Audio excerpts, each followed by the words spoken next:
I've been delivering pizzas for Sal's Pizzeria in Millbrook, Ohio, for about 3 years now. It's not glamorous work, but it pays the bills while I finish up my degree at the community college. I've seen some weird stuff on the job. Drunk customers, creepy neighborhoods, even walked in on a guy who forgot he ordered pizza and answered the door completely naked. But nothing prepared me for what happened on the night of October 14th. It was a Tuesday, and Tuesdays are usually dead. By 9 p.m., I'd only done 4 deliveries, and I was hoping for one more decent tip before we closed at 11. Around 9:30, an order came through for an address I didn't recognize, 4532 Hollow Creek Road. Now, I thought I knew every street in Millbrook. It's not a big town, maybe 12,000 people, and after 3 years of crisscrossing it in my beat-up Honda Civic, I had the whole grid memorized. But I'd never heard of Hollow Creek Road. I asked Marcus, the night manager, about it. Hollow Creek? He squinted at the ticket. That's way out past the old Dawson property, I think. Edge of town. You'll need your GPS for that one. The order was simple. 1 large pepperoni, 1 order of garlic knots, paid in cash. The customer's name was listed as M. Renner. I loaded up the hot bag and headed out. The October air had that particular Midwest bite to it, cold enough to see your breath, but not quite freezing. The kind of night where the leaves skitter across the road like something's chasing them. My GPS took me down Route 7, past the used car lot and the abandoned strip mall, then had me turn onto a road I swear didn't exist before that night. Hollow Creek Road was narrow, unpaved, and lined with trees so thick they blocked out what little moonlight there was. My headlights carved a tunnel through the darkness. After about 2 miles, I started getting nervous. There were no houses, no mailboxes, no signs of life at all. Just those endless trees pressing in from both sides. My GPS showed another half-mile to the destination. Then I saw it. The house sat at the end of a gravel driveway, and I use the word house loosely. It was more like something that had once been a house and was now just stubbornly refusing to fall down. Victorian style, 3 stories, with a wraparound porch that sagged in the middle like a broken spine. Every window was dark, except for one on the 2nd floor, where a pale yellow light flickered. I pulled into the driveway and checked my phone. No signal, of course.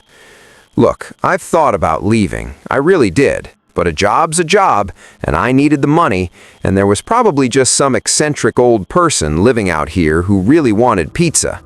I grabbed the hot bag and walked up to the porch. The wooden steps groaned under my weight. The floorboards of the porch were soft with rot in places, and I had to watch my step. When I reached the front door, I noticed there was no doorbell, just an old brass knocker shaped like a lion's head with a ring in its mouth. I knocked 3 times. For a long moment, nothing happened. Then I heard footsteps, slow, deliberate footsteps coming from somewhere deep inside the house. They got closer and closer, and then stopped right on the other side of the door. I waited. The door didn't open. Pizza delivery? I called out. Sal's Pizzeria? More silence. Then a voice, a woman's voice, old and thin as paper. Leave it on the porch. The money is in the mailbox. I turned and looked. There was indeed an old metal mailbox mounted beside the door, rusted, almost completely orange. I hadn't noticed it before. Okay, sure thing, I said, because honestly, contactless delivery was fine by me at this point. I set the pizza and garlic knots on the porch and walked over to the mailbox. Inside, I found a $20 bill. The pizza was $18.47. Decent tip for the distance. I was about to leave when something made me turn around. Maybe it was curiosity, or maybe it was that prickling feeling you get when someone's watching you. I looked up at the 2nd floor window, the one with the light. There was a woman standing there. She was old, impossibly old, with white hair that hung past her shoulders and a face like crumpled parchment. She was wearing a nightgown that might have been white once but had yellowed with age, and she was staring directly at me with eyes that seemed to catch the light in a way that wasn't natural. But here's the thing that made my blood run cold. She was waving. Not a normal wave. Her hand was moving in slow motion, like she was underwater, and her mouth was stretched into a smile that was too wide, too fixed, like someone had painted it on. She didn't blink, not once. I practically ran back to my car. I threw myself inside, started the engine, and tore out of that driveway so fast I nearly put my Civic in a ditch. The whole way back, I kept checking my rearview mirror, half expecting to see something following me, but there was only darkness. When I got back to Sal's, I was shaking. Marcus took one look at me and asked if I was okay. "That house," I said, "the one on Hollow Creek Road. Something's wrong with it. Something's wrong with the woman who lives there." Marcus frowned. "What woman?" "M. Renner, the customer." He walked over to the computer where we log all the orders. He scrolled through the night's tickets. Then he looked at me with an expression I'll never forget, confused and maybe a little scared. "There's no order for Hollow Creek Road," he said.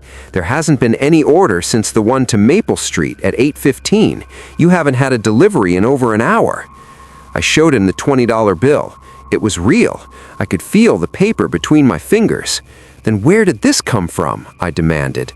Marcus didn't have an answer. I didn't sleep that night.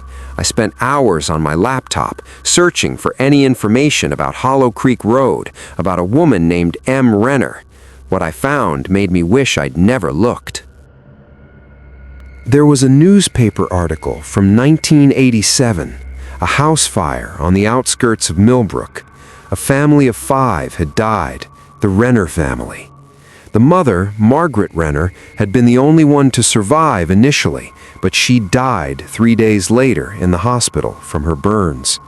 The article included a photo of the house before the fire. It was the same house, the exact same house I'd delivered pizza to just hours before. But here's where it gets worse. The article mentioned that Margaret Renner had ordered food for her family the night of the fire, a pizza from a restaurant that used to exist before Sal's took over the location. The delivery driver had been the last person to see the family alive. The fire started less than an hour after he left. I went back the next day. In the daylight, with the sun high and my nerves somewhat settled, I drove out Route 7 and looked for that turn onto Hollow Creek Road. It wasn't there. I drove up and down that stretch of highway a dozen times. There was no road, no sign, nothing but unbroken forest on either side. But I still have that $20 bill. I keep it in a drawer because I can't bring myself to spend it. Sometimes, late at night, I take it out and look at it, just to remind myself that it was real. Because here's what I can't stop thinking about. If the house burned down in 1987, what did I deliver that pizza to? And more importantly, who ate it? It's been 6 months now. I still work at Sal's, though I make sure I'm never the one closing anymore. I've thought about quitting, about moving away from Millbrook entirely, but something keeps me here. Maybe it's the need to understand. Last week, an order came through. A large pepperoni and garlic knots. Cash payment. The address listed was 4532 Hollow Creek Road. The customer's name was M. Renner.